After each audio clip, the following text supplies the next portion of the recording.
This episode of CropLife Retail Week brought to you by Liberty Ultra Herbicide from BASF, the best Liberty yet. Hello, welcome to a special edition of CropLife Retail Week. I'm Eric Sfiligoj, editor of CropLife and CropLife Iron, here today with a special guest, Tim McArdle. Tim, welcome to our program. Well, good morning, Eric, and thanks for having me on. Yep. So, hey, if you could, for our viewers who may not know you, if you could give us a little background on yourself and, where, how you got involved in this great ag retail business that we all know. Yeah, I'd be happy to do that. I've been in the ag business for a long time. Most people know me from my last 20 years or so of work with Brant here in Illinois, where I was vice president and was general manager of the retail division. Prior to that, I owned a manufacturing company called Trace Chemicals for many years. And I retired from Brant here a few years ago. So I know too much about the retail business. And that's why I've enjoyed going around and trying to help people with responsible ag. And when I was working, I was on the board at ARA, got involved at the very onset of responsible ag and was on the board of it for a few years. And after I retired, they asked me would I take on this role. So I'm kind of the spokesperson now, the ambassador for this program, just to try to get the word out to the industry that it's available to them. And that's what I hope to do today on your show. Okay. Well, yeah, if you could then fill in the viewers a little bit on the history of responsible ag, why it came to be and what role it plays in the marketplace, why it's important. Very good. Thank you very much. Responsible Ag has celebrated its 10-year anniversary in 2024. In 2014, in response to the incident that happened at West Fertilizer in West Texas, an ammonium nitrate explosion, several people, a lot of people in the industry, kind of came together and said, it would be good to have a way that retailers out here could certify that they're in compliance with federal regulations. And so that's kind of how it came to be. The Ag Retailers Association, the Fertilizer Institute really are kind of the two that came together and own it. It's supported by all the state associations as well. And it's a compliance certification program, plain and simple. So if you could, I mean, so you've been involved, like you say, since the early days of the program back in 2014. Walk me through this. If I'm an ag retailer and I contact Responsible Ag, what is the process for an inspection, a certification? How do I go about that? What's the costs involved to me? And then, explain to me a little bit about why then that's going to be beneficial to my operation going forward from that point. Absolutely. I appreciate that opportunity because that's really the meat of responsible ag. So, as I said, responsible ag put together a questionnaire that involves all federal regulations that a retailer may be subject to. And being in this business, and I know being in this business, that simply by the nature of what we do, we handle fertilizer, we handle chemicals, we drive big equipment, we have lots of employees. Simply by the nature of what we do, we're subject to many regulations, many of which are fine regulations, but we have to be in compliance. So responsible ag is there to help you make sure. So for example, you're a retailer and you think, I'd like to get involved in this. We have a program management system with a website. It's responsibleag.org. It's all right there on the website. You can register. So you register with Responsible Ag, your location. You tell a little bit of information about it. It costs exactly $150 per location. There has been no inflation with Responsible Ag in the 10 years it's been in existence.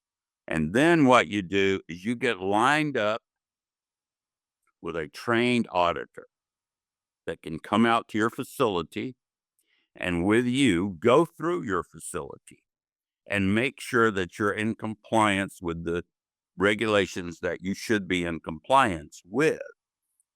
This is a walkthrough like you do with the insurance company.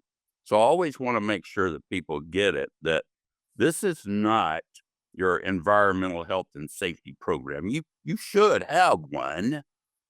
This is kind of a checkup of it. This is a verification. And it's been very important to the 2,600 plus retail locations that are currently members of Responsible Ag to be able to put that certification on the wall. And it lasts for 3 years and be able to say, hey, for my employees, my customers, my community, for my business, I know that I'm in compliance. So the inspector comes out. He is a trained auditor. So Responsible Ag actually owns a retail location that was donated to Responsible Ag 10 years ago, retrofitted. It's in Kentucky, and it's a training center. We hold The training Ford courses. Center, is that the one? The Ford West Center for Responsible Agriculture. Right. We train people there to be these auditors. If you are a company of size and you have internal people that are qualified, you can actually send them to the training course and have them trained as an auditor and do internal audits. We have a system that allows that.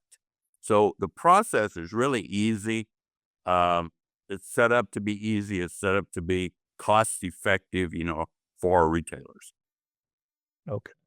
So again, you said this was spurred by the incident back in West Fertilizer, and the problem that they had there, the explosion of the plant and what it did to the surrounding area. But here in 2025, I mean, obviously that more than 10 years ago that incident happened. Why is it important to still maintain this level of security and assurance that your operations are in spec here in 2025? Why is it important today?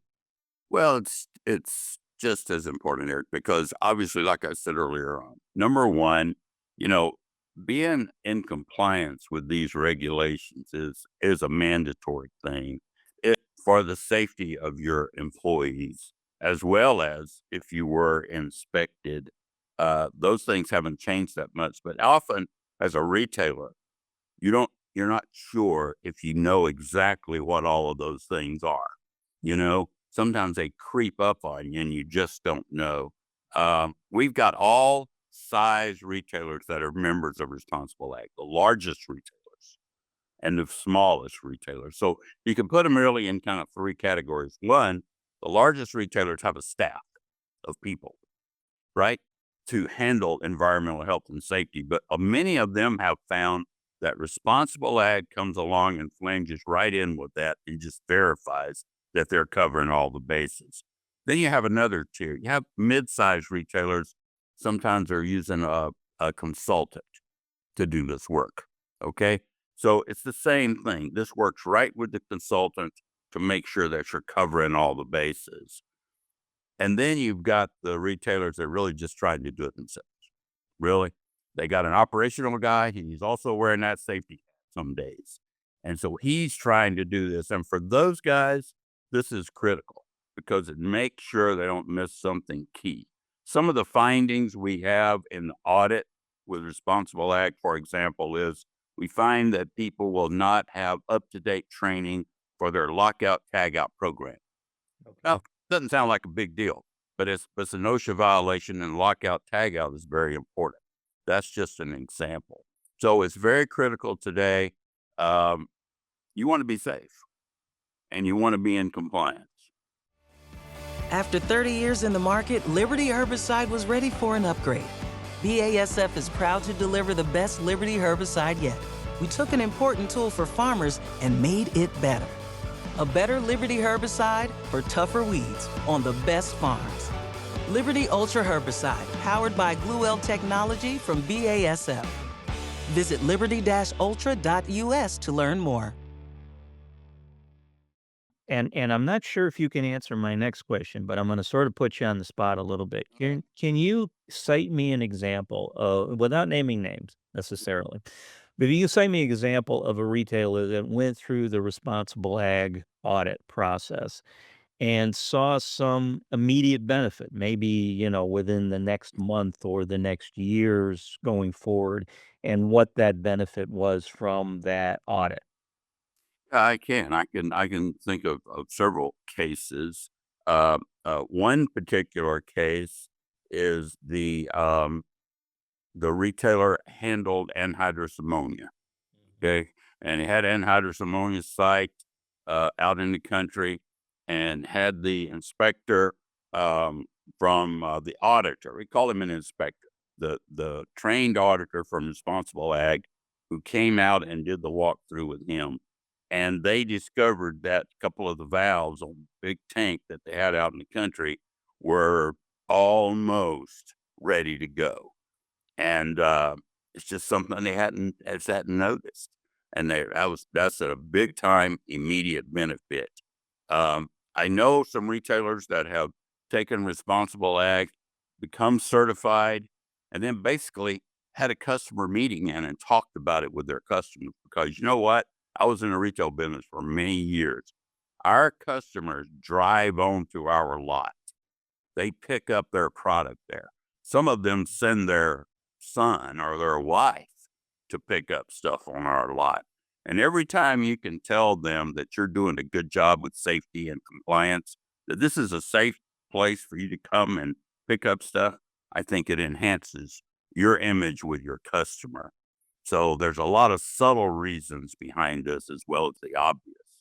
Sure. And I know, since obviously 2020 when we had, some of the in-person concerns in the industry, the unattended loadouts. I've seen more and more of those systems at retailers I've visited. So I suspect, 5 years from that point that they're more prevalent now than they ever were. So good point. They are. They're more prevalent now than they ever were. So, it's something that it's good for everybody. I've found in doing this, and I would not be doing this did I not feel very strongly that it's a very good thing for retailers. There's a lot of retailers involved in responsible ag, but there are many, many retailers that are not. And my feeling, I found that, you know what? I like to say this publicly. The retail business in the United States does a pretty good job, with compliance. I mean, our companies out here, they know the rules and regulations and they follow them. But responsible ag can help you validate that and uncover anything you may have missed. Let me say a few more things that are very important. Number one, it's very secure and it's very confidential. Those are questions I get often. There are no regulators involved. Nobody sees your data but you. You know, you get it, you send it in, nobody but the person you send it to, who turns it around through the computer system and turns it back to you with what we call a corrective action report. So you get a report that tells you if you have any of these elements that you're supposed to be in compliance with that you're not. And then it's up to you to determine how you go about correcting those. We will help you with the information you need and the citations you need to the references, but it's up to you. You're in control. And I always want to make that statement, because us retailers, we're an independent bunch and we don't like being told what to do. Nobody's telling you what to do. This is an industry service for retailers. It's extremely effective. It's extremely economical, and more people need to be taking advantage of it. And I certainly hope that they will. Well, I was going to say, you mentioned the 2,600 locations that have taken part in the program thus far. If my rough math is correct, that's about a third of the number of retail outlets we have in this country. Is there a goal in your mind, as we move through 2025, we're just starting out obviously this year. Um, is there a goal number in mind for number of outlets that would take part in the program here this year?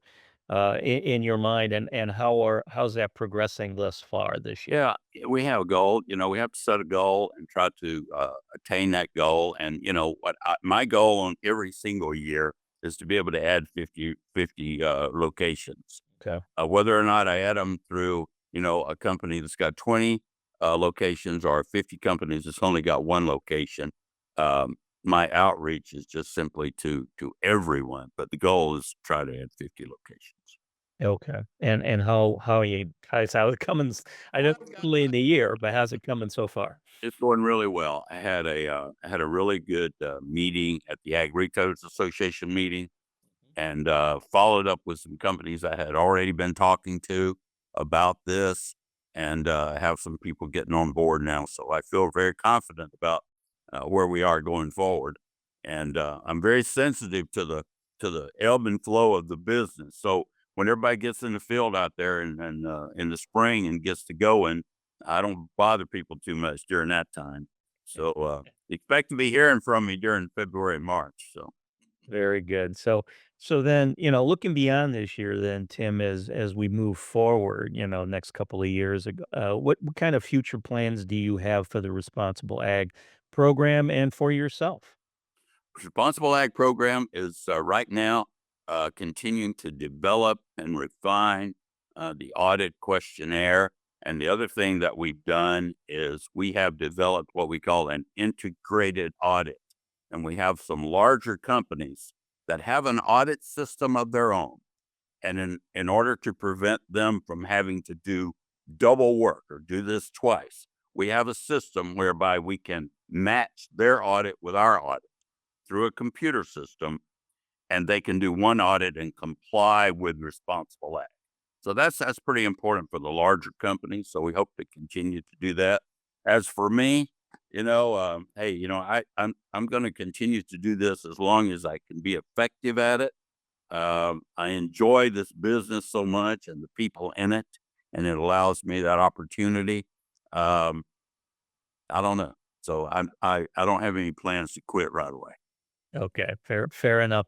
So for folks who are listening, watching this video, to find out more information about Responsible Ag and how to get involved in the program themselves, where do they go? Who do they call, or what website are they There, going to there's two visit? things that you can do, and I think the one thing I would say that give you my contact information because I'd be the guy, and I would be happy to help you in any way and get you to the right people. So you can contact me at 217-415-6895 or the Responsible Ag website.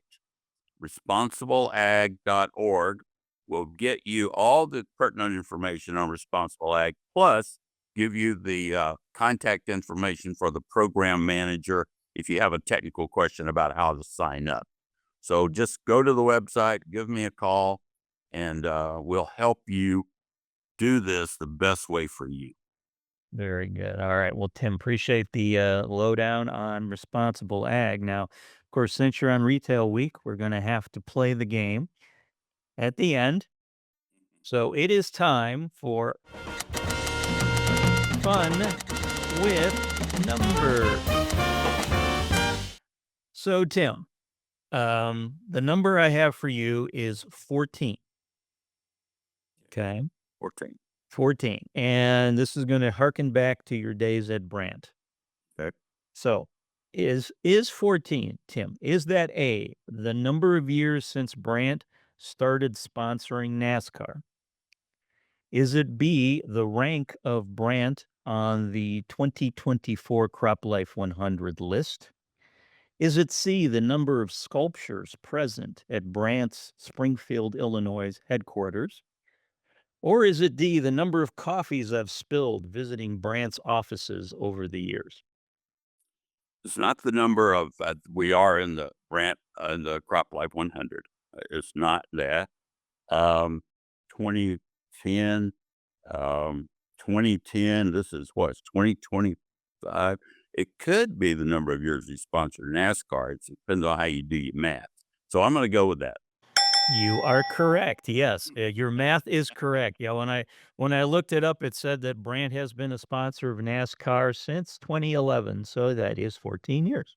We started doing it in 10, getting organized, and I think the first year of the competition was 11. So yeah, so Congratulations. my math right, that would have been terrible, wouldn't it? No, no, no, you got it right, and I know the sculptures. I mean, I'm always taken by the sculptures whenever I visit, well, but I think there's probably slightly less than 14. Yeah. And coffees, the first year I visited with Rick Brandt in the early 2000s, I spilled the coffee on the desk while we were talking, and since then, anytime I've been there, I have refused beverages while I've been doing my interviews, just as a safety precaution. It's a good idea anyway.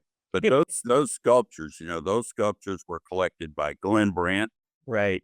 Glenn Brandt started Brandt Consolidated way back in 1953, and icon of the industry, and brought all those when we moved into the new office building in Springfield. I brought all those in and put them up there, and they're just so unique that everybody loves to go out and look at 'em. Yeah, I was gonna say, anyone viewers out there, if you ever happen to visit Brandt's offices in Springfield, check out the sculptures. They are really, really neat, very, very, very special, and mind, something very memorable and unique to the company. So, They really are. all right. Well, Tim, listen, thank you so much for joining us for this special edition of Crop Life Retail Week. On behalf of myself and everyone at the Crop Life Media Group, we hope you viewers enjoyed this session, and we will see you again soon. This episode of Crop Life Retail Week brought to you by Liberty Ultra Herbicide from BASF, the best Liberty yet. If you have questions or comments about today's episode of Retail Week, contact us by email or Twitter, or type your message in the comment section below. Your feedback is important to us. We will try our best to address your thoughts in next week's episode, and be sure to subscribe to our YouTube channel.